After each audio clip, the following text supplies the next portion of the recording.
Bigtincan is the world's leading sales learning and enablement platform that delivers the onboarding and training, preparation, coaching, customer engagement, and follow-up and insights that modern businesses need to win.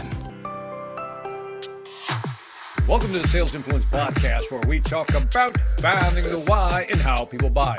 I'm your host, Victor Antonio. Thank you for joining me. Thank you for lending me those ears. And if you're watching this on video, I appreciate your eyeballs as well. Today, I have, a special guest. I like this dude. Young, aggressive, entrepreneurial, the founder and CEO of Seamless.ai. Please help me welcome to the Sales Influence Podcast, Brandon Bornancin, a.k.a. BB, I call him. What's happening, man? Antonio, what's going on, man? Thanks for having me. I appreciate you. Super excited to be here and on the podcast today. Thanks so much. You're welcome, man. As I was thinking about this, I was going, what do I talk to this guy about? Because there's so many things to talk to you about. But do a little intro for the folks for the Sales Influence Podcast, since they probably don't know who you are. Give them a little background on who you are. Give me your 1 minute monologue here. Yeah. So I'm on a mission to help every single person in the world get their products and services into the hands of every single person that desperately needs them. During the day, I'm the CEO and founder at Seamless.ai, where we help the world connect opportunity, positively impact billions. Essentially breaking that down to dumbless sense, we find emails and cell phones for every single person in the world you need to sell to. It's free. Anyone can join for free. It's like using Google and LinkedIn, except we give you everyone's contact info instantly in seconds. And right now we get to serve about 500,000 sales teams. And, we've got nearly 100,000 customers. In my free time, I like to write because people like you taught me, get your message out into the world. So super excited about my new recent number one bestseller, Whatever It Takes, which I wrote for our team during the recession to help them get through the shitty economic climate that everyone would go through. And actually, we're seeing it again now, post-COVID. So I think Whatever It Takes is even more critical now more than ever. Man, maybe that's a good jump-off point. Again, the book is called Whatever It Takes, written during COVID, but as we move into the headwinds of recession, from what it seems, all the big guys are saying this is where we're moving. I saw something yesterday that said, 76% or 78% of CFOs said, yeah, we're headed towards a recession. So, give me your take on this. Like, what's happening and how do companies like you begin to kind of adjust for those headwinds that are coming? Yeah, so all these CFOs, all these CEOs, they start to see a slowdown in demand. They start to see they're not hitting their growth numbers. So then they're like, okay, let's lay off. We're going to anticipate that the market is going to crash or go down, right? Which we've seen. And it was funny because I was about to pull out of the market in November when I was experiencing 20, 30, 40% growth in my stock portfolio, which I haven't seen in 5 to 10 years. And it was like the hype. And I remember calling my brother, Anthony, actually, my brother-in-law, and I'm like, dude, crypto all-time high, tech stocks all-time high. We should cash out 30% up on our portfolio. That's like 3 to 4 years, right? If the average stock returns 7% a year, right? The index. So you cash out at 30%, you're golden for the next 3 to 5 years. And we didn't pull the trigger because he's like, no, let's keep riding it. I'm like, the minute it was like the middle of November, boom, you see a big drop, 10%. Ever since last November, drop. Then you see inflation at the highest it's ever been. You see gas the highest it's ever been. Everyone's remote, So what was interesting was, okay, COVID, everyone the market tanked. Then the market started to pick back up because everyone got used to working remote.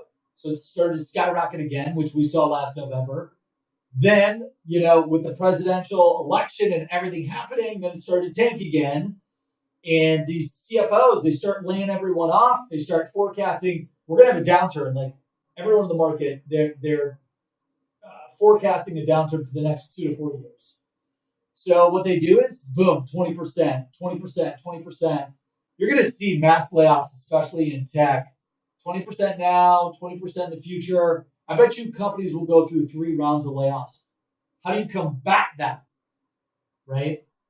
So I love when CFOs do this because I've, since I launched the company, and I'm a serial salesperson, fucking live and breathe sales since I was 14 years old, and all I've ever done was sales. So when I love seeing people run away, I run full force to it. And while everyone's retreating, while everyone's laying people off, while everyone is cutting ad spend, cutting events, cutting everything, I'm like, I'm going to go sprint. How can I spend as much money as humanly possible and do whatever it takes to attack the market? Because the company that can outsell, outspend, outacquire the most amount of new customers will win. And I just have no fear, probably like you when you're on stage. This guy is the best on stage speaker, presenter, teacher I've ever seen in my life. He's got no fear. Who you're listening to, the man, the myth, the legend right now on the Sales Influencer podcast. That same approach is what I take to business during all economic climates, regardless if it's good or bad. It's funny. I was having this discussion, Brandon, with, I'll just say a company, a very large company, and they asked me about the recession. And I reminded them of what the economist Milton Friedman said, that recession squeezes out excess. And I've always loved that phrase, recession squeezes out excess, because what it does, it takes out the non-players off the board. They give up. But I tied it back into sales, and what you said is so spot on. I want you to explore it a little deeper, because I think that's when you have this mindset, like, okay, everybody else is, look, sales have been raining for some people. I think that's a fact, right? Some people, the sales have just been coming. I think they've atrophied. In other words, they've lost some of their sales chops. But I think that mindset, talk to me about that shift in mindset. How do you give people that mindset to say, the recession, great news. Here's what we're going to do. I mean, how do you, if you're a manager right now, which you are for your company, but if you're giving advice to other companies, how do you get them to kind of just overcome that fear of what's coming? Yeah, I love that. And I use a quote, good times create bad salespeople. Yep. Bad times, however, create great salespeople. And what that means is, like, if you can be a top producer during tough economic times, you will be a top 1%er, 6-figure, 7-figure earner regardless. Because when you can find deals, when you can prospect, book appointments, close sales, crush your number during tough economic times, like we grew 300 to 500% during COVID, we know we're gonna crush it when the market is great, and we're gonna crush it when the market is bad. And when the market is down, like it's a lot of coaching and a lot of prep. Like, well, let me push you. Go ahead. I wanted to push you. I want to push you because, dude, I know you got the juice, man. I know you got the juice, and I know you got the good stuff. I'm going to push you a little hard on this, but I'm a manager, man. I got 10 salespeople. I'm not you, but I want to be you, right? Mm-hmm. What do I tell them? Give me some go-to market strategy, some tactical stuff that you can say, do this. This is what I did. I had an emergency meeting during COVID. I said, this is going to be a shitstorm for the next 2 to 4 years. It's going to be a fucking absolute disaster. I need you to prepare that this will be the worst time in your life you ever experience. Cool. Now that we've level set there, we know how terrible it's going to be. That way you don't under forecast how bad it's going to be. A lot of people, they think, they're going to do a little bit and they're going to deliver great results. I want you to believe that it's going to be really, really bad and you have to try 3, 5, 7, 10 times harder in activity, in prospecting, in emailing, calling, pitching, closing appointments, sales to be successful. So like right now, I had another emergency meeting, just like we were at COVID, and with our whole sales team, 150 sales reps. And I was like, we're going through one of the worst economic disasters since COVID, since 2007, 2009, and the mortgage crisis. I said, you have to embrace this suck. You have to literally put in 300% of the sales activity and the sales work that you did to produce the same results that you were getting in January, February, March, April of last year.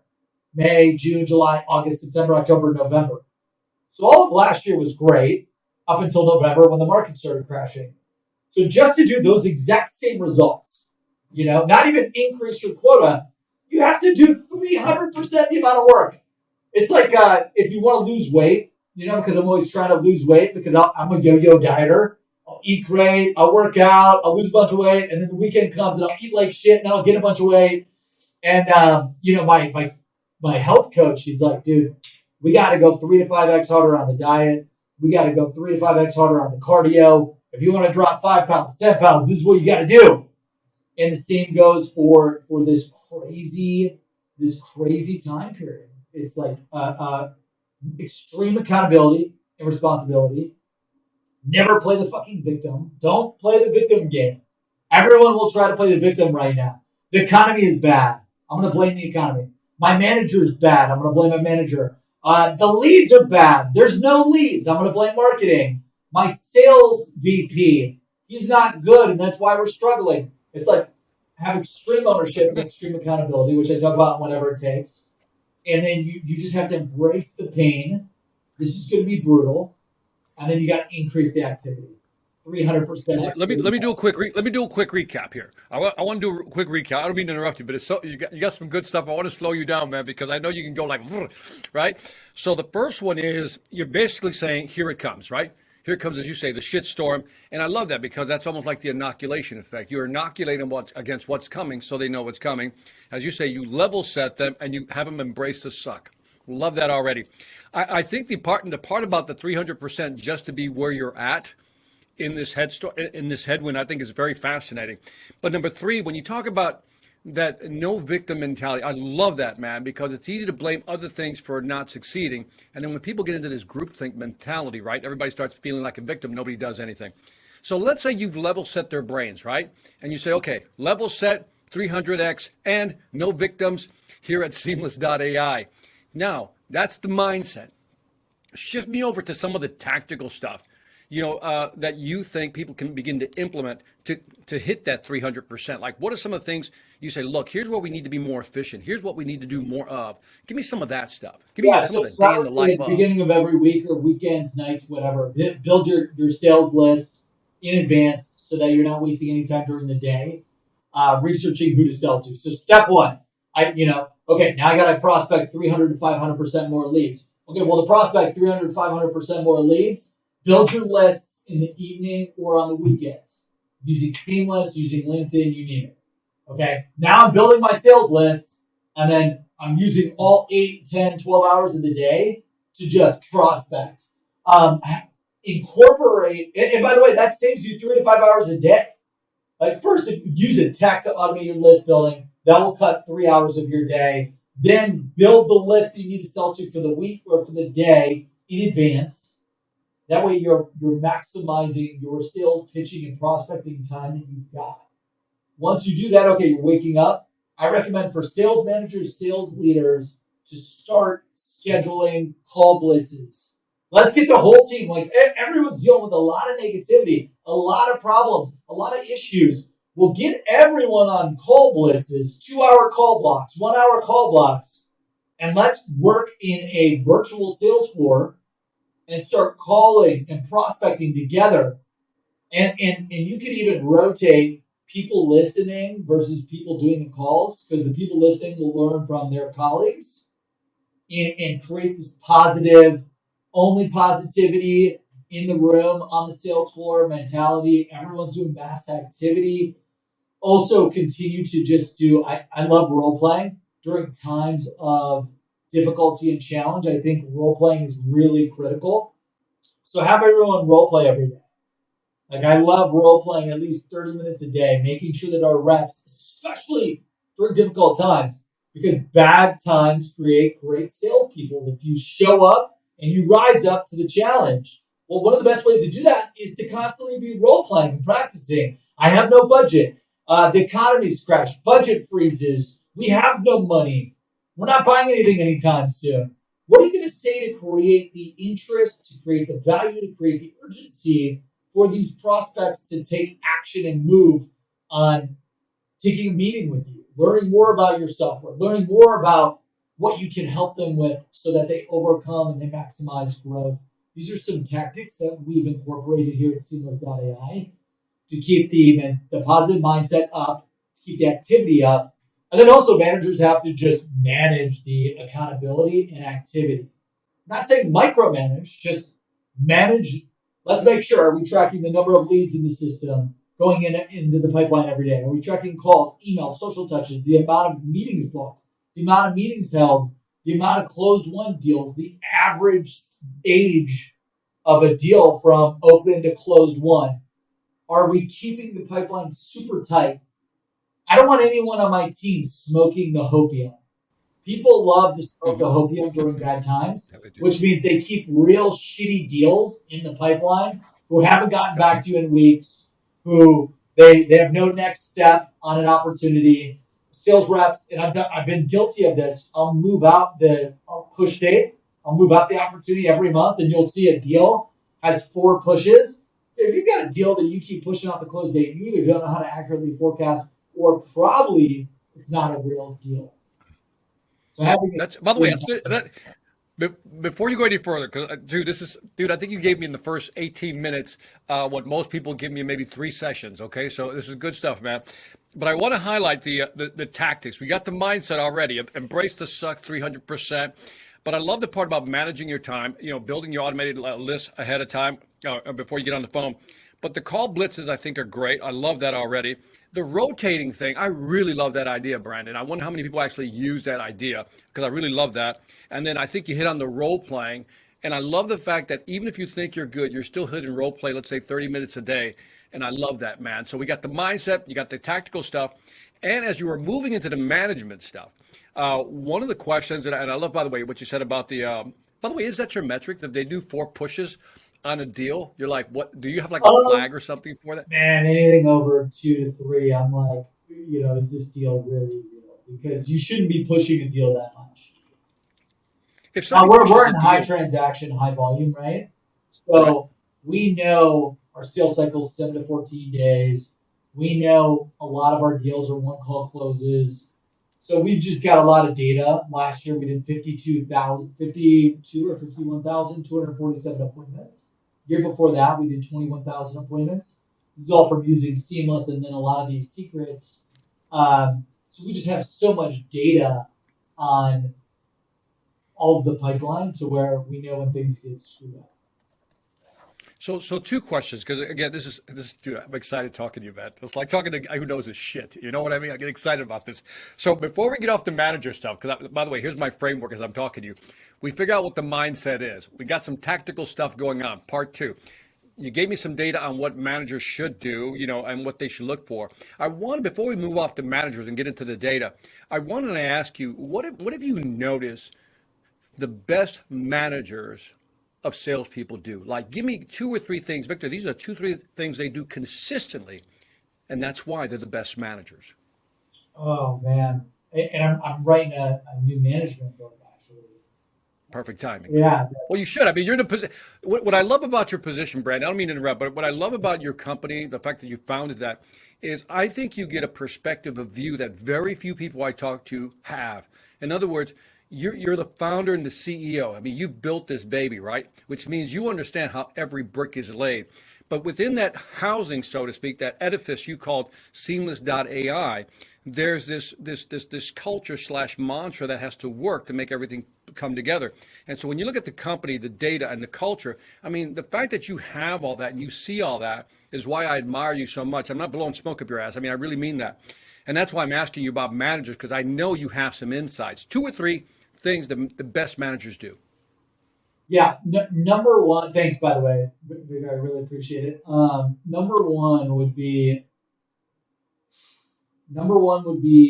to just give a damn about your people. So, I'll break it up into even more macro. What I do, how Danielle and I. So Danielle's my wife. She's the COO. I'm the CEO.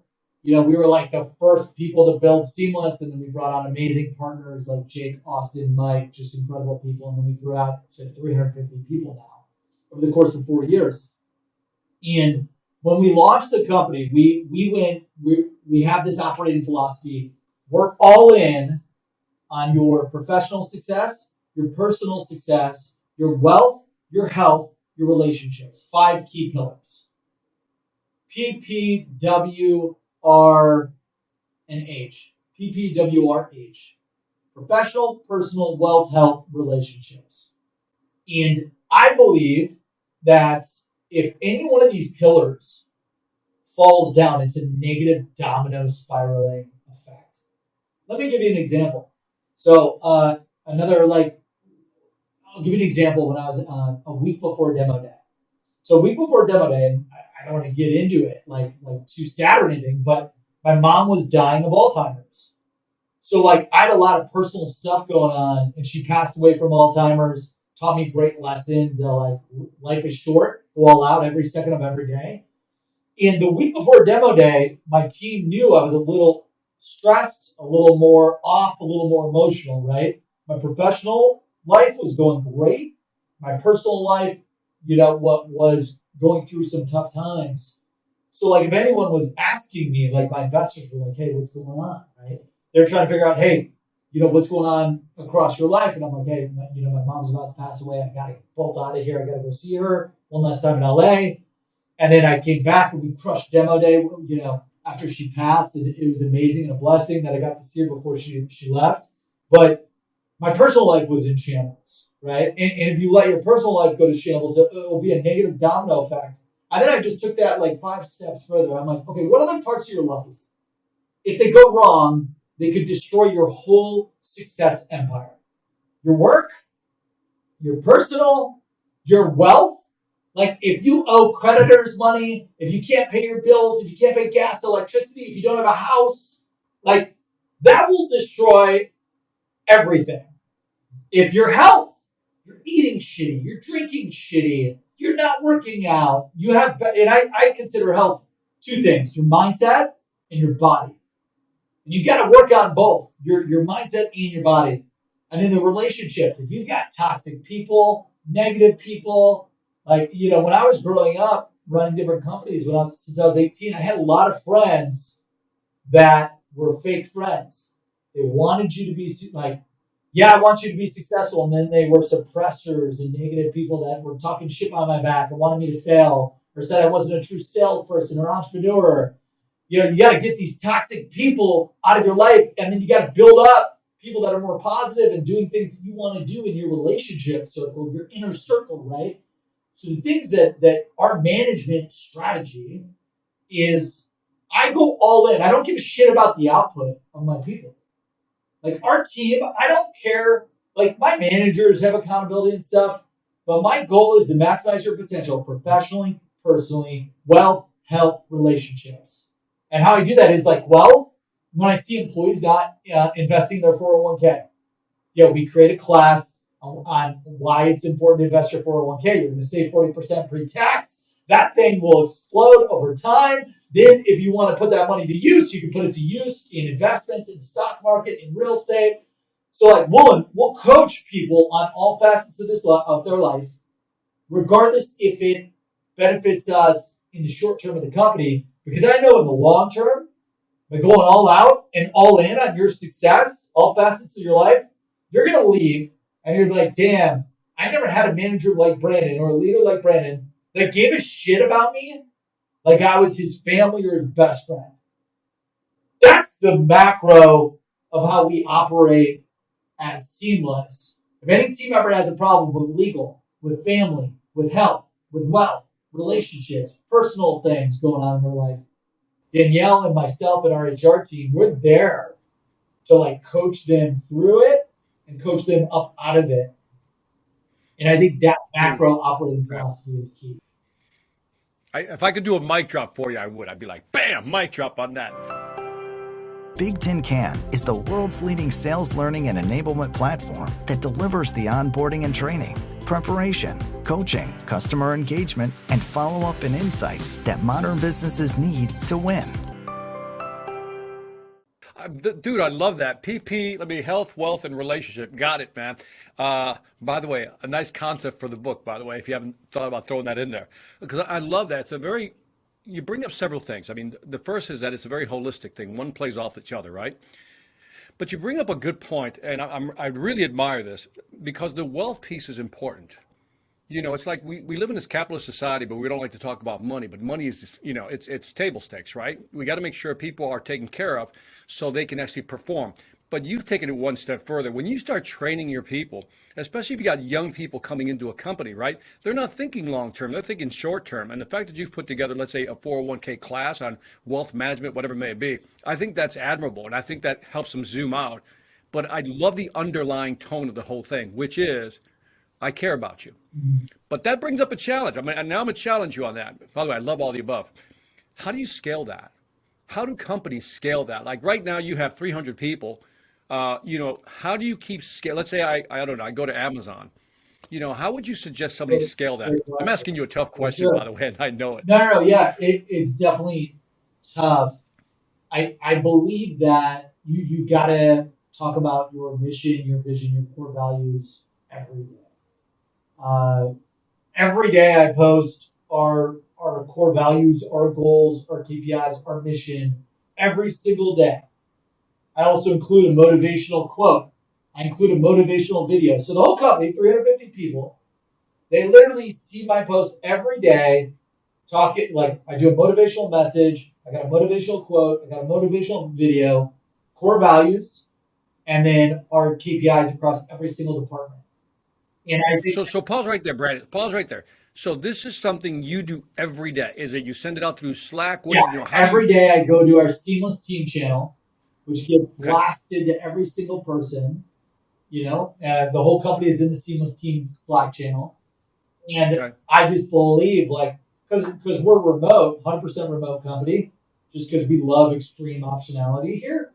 And Extreme I want optionality. to be I've able never to heard that one. support and coach these people and have them, like, know who I am, even if they can't see me. If they were in the office with me, they'd get an even better feel. But I just thought, okay, if I do a post every day to everyone, that will be a great way to build relationships at scale, one to many. And it's just been something I've been doing for years, 4 years, and I won't stop. Has to get done every day. My VP of Finance screwed it up a little bit. No offense, Trent, because he took over my 9 a.m., 8:30 a.m. post slot. So like my day is a shitstorm. So now he'll post every day, like different numbers on where we're at to our goal at 8:30. So I try to save it till noon, and then sometimes I forget, and then I do it at 2 or whatever. I may push him out and just get back to my 8:30 a.m. slot. But yeah, ideally I love doing it in the morning, 8:30 a.m. Yeah. Set the tone for the day. But at scale, Yeah. one of the best ways to do it is fire your most toxic employees as fast as humanly possible. This was really hard for me to do. When I had 15 employees, my number one sales rep, who was producing 2x everyone else, he was the best salesperson at the company. We had to fire him and let him go because he was super toxic. No one wanted to work with him. He would put people down. He would think he was better than everyone. He didn't exude our positive, coachable, hardworking, whatever it takes mindset. And when you see people that aren't kind, like I believe in empathy, leading with empathy. I believe in all of us. We should be kind to each other. And like we've got a no toxic policy.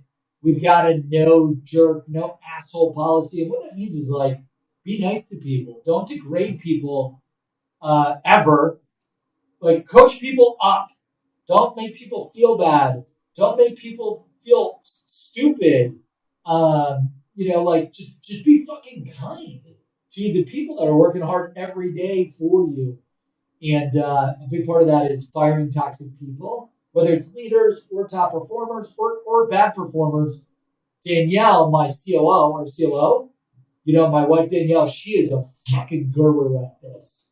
Because she was a lawyer, so she was a super lawyer and a licensed mediator and also a psychologist and a negotiator for the Attorney General's office. Dude, you're You so in got trouble. You are this so in lawyer, trouble. You're you got this badass woman, leader, who comes in and she knows every single person in an instant. I've got a big heart. So like if you're kind of toxic, I'm like, no, like that person like will do great things and we'll be able to turn them around. She'll know people that are gonna be a disaster and destroy the culture in 24 hours. Like in 24 hours of just them starting their job, really. That's an interesting dynamic because I think I'm like you. It's almost like you want to give people a second chance, like a third chance, right?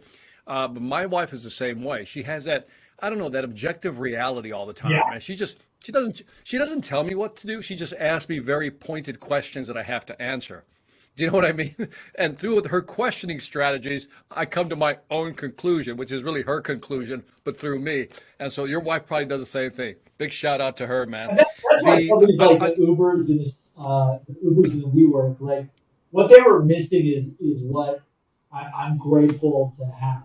Like I'm an all out, go as hard as possible, go as big as possible, dream big, act big, do big, sprint, to make the impossible possible.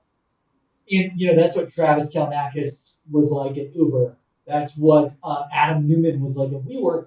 But what they didn't have was the back end operator, the accountability person to make sure that when you're driving the train that fast and you're breaking the speed limit and it's going 1,000 miles per hour when the thing says only go 100 miles per hour, you need that type of person, that type of leader, a co-leader or a partner, business partner, sales and marketing, whatever, in operations to help ensure the train doesn't fall off the mountain and crash and everyone dies.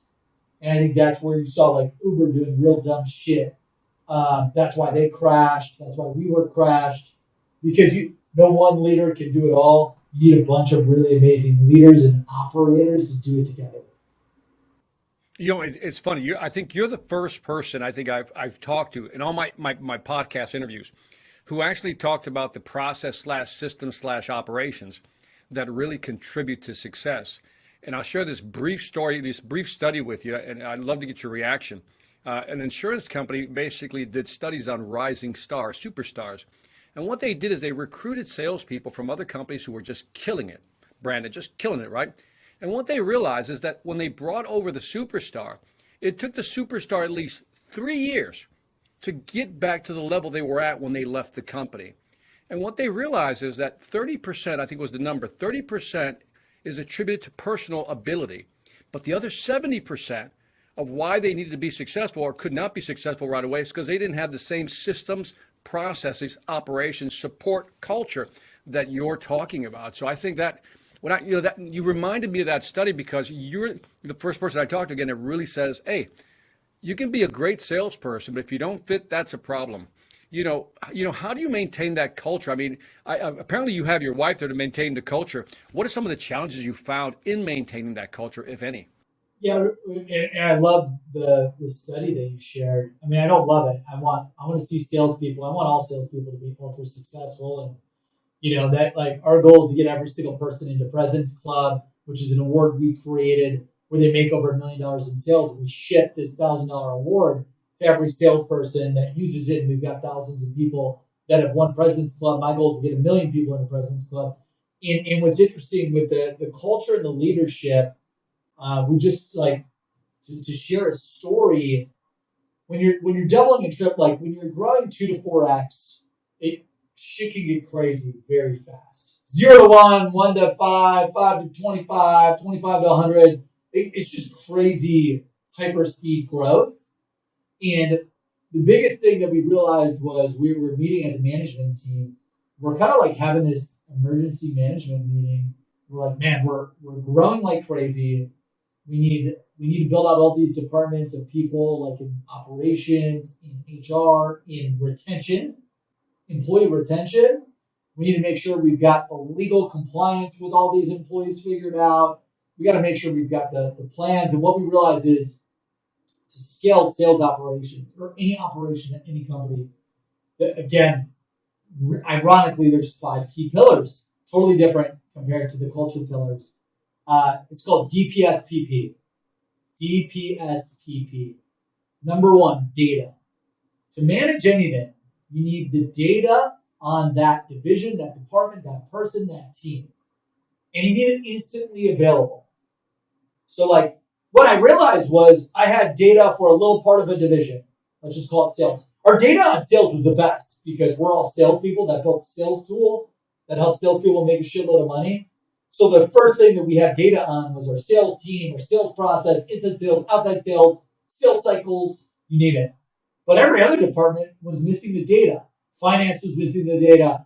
Recruiting was missing the data. HR was missing the data. Customer success was missing the data. Operations, technology, products. All these departments were missing the data. And when I say the data, like everything about the department instantly available for you that you can visualize, that you can see, so you can take action on instantly. So the first step is like, do my leaders and I and my managers have the data on everyone? Okay, and if it's yes, okay, great. Because if you have the data, then you can figure out DPSPP. P stands for people. So a company is just like a factory that produces results. You put inputs in, you get outputs of results. So without, like, once you have the data, you can figure out what is the capacity of the factory. Okay, if I add an SDR, Seamless knows, okay, our SDRs will book 3 to 5 appointments a day. 2 SDRs will flood 1 AE's calendar for the day. So I know, like, if I get 2 SDRs, I get 1 AE packed. That 1 AE will generate $1 million a year. Okay, so the goal is add as many SDRs as possible. Every SDR I get, every 2 SDRs, I can add an AE. Every AE I add will generate $1 million. So, like, you got to understand the capacity and the people that you need to make the factory run efficiently. And each department, each division has its own factory to produce the results and the impact that you're looking for. So, second part is like, By the way, I just gotta tell you, I love that analogy. The input output as a factory. I love that. I just didn't want to. I'm sorry. Go ahead. No, thanks so much. Yeah, my like I think I'm like somewhat of a sales engineer. Like I'm a salesperson turned sales engineer turned now engineer and leader for Seamless. But you got to think of these like just if this then that, if this then that. I always think of everything as an if X then Y type of deal. And so then you like people. Okay, what are the people I need in customer success? What are the people I need in HR? What are the people I need everywhere?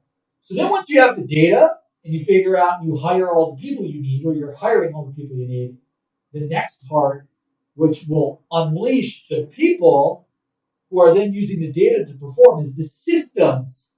Like, if your salespeople are using Seamless and Salesforce and LinkedIn and workflow automation platform like an Outreach or SalesLoft, and then a training platform like Victor's training platform, and all this shit is disconnected, I am so inefficient because my systems aren't connected. So as a sales leader or any leader, you want to make sure every team's got all the systems hyper connected. So I can work every day from 9 to 5 or whatever as fast as possible and as efficient and effective as possible throughout my day. So making sure that Seamless, okay, auto imports into Salesforce. Salesforce auto imports into Outreach or SalesLoft. I've got Victor's training automatically coming to my people every single day of the week so that they're training every day. They're building lists with Seamless every day. They're executing and logging their activity in Salesforce every day. They're doing calls, emails, social touches every day because now we know with the recession right now, we got to do 300, 500%. The sales leads, the sales activity, the sales training, the positive mindset thinking to be successful. So you want to make sure the systems are all in place. Now you've got DPS. Last two, to really scale this thing to build an unstoppable team, an unstoppable culture, because you've removed everyone toxic, everyone's kind, and they treat people with respect, and everyone wants to win. Little hyper secret too, teach people that it's you versus you, and there is no like you're not competing with each other, you're not competing with other people in the industry, you're competing with yourself.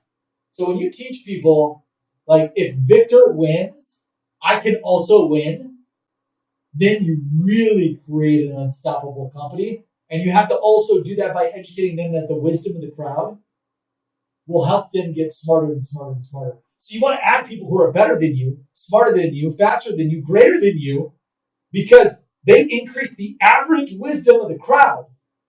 And by increasing the average wisdom of the crowd, the people you hang out with and work with every day, you'll get brought up. If you add shittier people to your network, you'll get brought down. If you add people that are better than you, you will get brought up. Like, I suck at basketball, but I would do whatever it takes if I want to be in basketball. I want Michael Jordan, Kobe Bryant, LeBron James, freaking Wade, Dwayne Wade. I want Brandon George. I want the whole team to be made up of badass all-stars. Because no matter what, I'm going to learn from these guys, Kobe Bryant, Shaquille O'Neal, and I'm going to become one of the best basketball players in the world because I'm surrounded, Steph Curry, I'm surrounded by all this greatness. So going back to DPSP, the fourth thing is playbooks. So now that I've got the data, the people, the systems, what the hell do I do? And I mentioned it a little bit earlier, if this, then that. You want everything played out.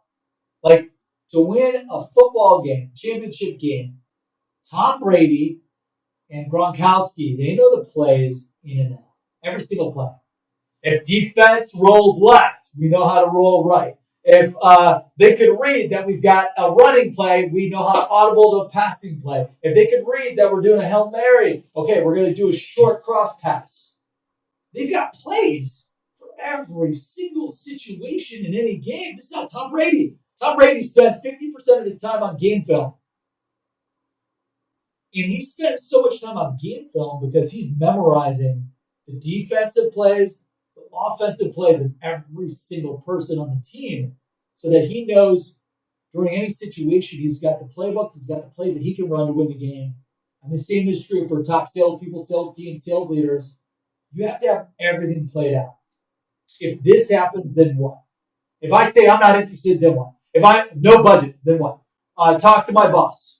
I'm already working with someone. Send me more information. What's your guarantee? Because the economy sucks and I may not be in business tomorrow. How is it going to work?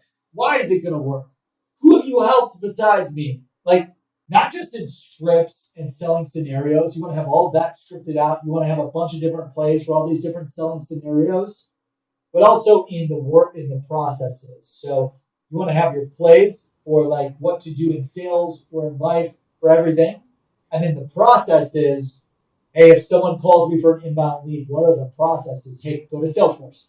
Log it as a call in Salesforce. Then create the inbound lead. Here's how you create the inbound lead. Then here's how you pass it from your SDR to AE. So playbooks and processes have everything played out, scripted out, and systematized out and train every single person. One of the best ways that we do this is in a Google Doc. We've got Google Sheets and Google Docs for days. These are living documents.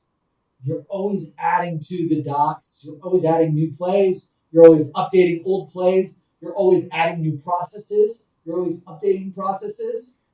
So you coach the team, like, here are the playbooks, here are the plays, the scripts, the strategies, the secrets, and here are the processes to execute your day-to-day. And then with DPSPP and the right mindset and the right coaching and the right leadership to ensure that you've got a positive, coachable, hardworking, whatever it takes culture. A lot of this can be instilled with this book, by the way. Then you become unstoppable. And that's what, it's my hope that every sales team, every salesperson becomes unstoppable and wins President's Club, generating millions of dollars in sales every year. Because the only people that are going to change this world forever for the better are salespeople and entrepreneurs. And we need them to get the products and services in the hands of every single person that needs them, especially right now during this tough economic time. Damn, mate. People are going to hear this and they're going to start calling your company. They want to work for Seamless. That's what's going to happen, man. I love the fact that. Absolutely. By the way, look up all remote. What's that now? Yeah. By the way, look up Brandon on LinkedIn. Follow him. Get the book, whatever it takes. In fact, get all 3 books. You really have I know you're writing books, but you have 2 books. You got the first one, which we talked about. The first one, which is the PP, like WHR, right? That's a book in itself. Great memory. Yeah. That's culture right there. Then I'm actually listening to you, man. The DPSPP, right? That right there is another book. That's the one I would really want to read because I think it's amazing. Like I said, there's my head hurts in a good way because I know there's so much stuff that you got out there and you're trying to squeeze a lot of it through a very small time frame. And I appreciate your time for that. But I think that in and of itself, when you talk about the data, the people, the systems, the playbooks make it tactical. The process gives it the system itself. And I think you took it from data and you just funneled it all the way down. And I think if managers are listening to this or leaders, they're going to love this conversation because I don't know, maybe it's just me, but I love the conversation. This is the most highly concentrated sales podcast I've done to date. You put so much stuff in here, Brandon. I want to be respectful of time. Sign the folks off with, just say one, like, give them some last words on where they can find more information about you, and just end it with something positive. Yeah, thanks so much. So I post daily success secrets, sales secrets, management secrets, leadership secrets on LinkedIn and on YouTube. So make sure you hit that follow button on LinkedIn and also subscribe on YouTube. I'd love to stay in touch and have you benefit. You know, my mantra is if I can help just one person connect to opportunity every single day, then I'm doing my job. And I want to help you connect to millions and create the life you want, the family you want, the freedom you want. And also pick up any of the books on Amazon. You know, they're anywhere from 99 cents to $10 or whatever. Go on Amazon. You know, we've sold 100,000 plus books or whatever. Would love to help you, and I hope that they positively impact you. And also, because of Victor, you know, we've got a special deal where you join Seamless for free.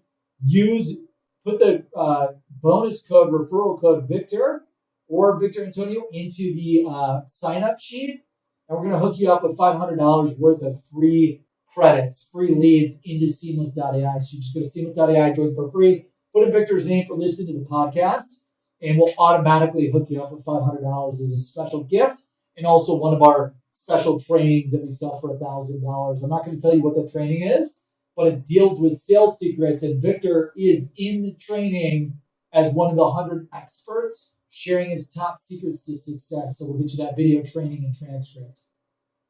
BB, you are amazing. And on that note, let me sign off. This is Victor Antonio. Leave me some feedback on iTunes, Stitcher, YouTube, Spotify, Pandora, wherever you're listening or watching this. Give us some feedback. Step number 2, check out Brandon Bornancin. Again, go to Amazon, go to LinkedIn, check him out, follow him. I'm telling you, the content is great. And what I love about Brandon, I can't praise him enough, because there's a lot of people who talk about what to do in sales. This man lives it, breathes it, eats it, and does the rest of it. You know what I mean, with it. So he has to do everything. So do that. And on that note, this is Victor Antonio, always reminding you that selling ain't hard when you got Seamless and you know how to sell. Take care. bigtincan is the world's leading sales learning and enablement platform that delivers the onboarding and training, preparation, coaching, customer engagement, and follow-up and insights that modern businesses need to win.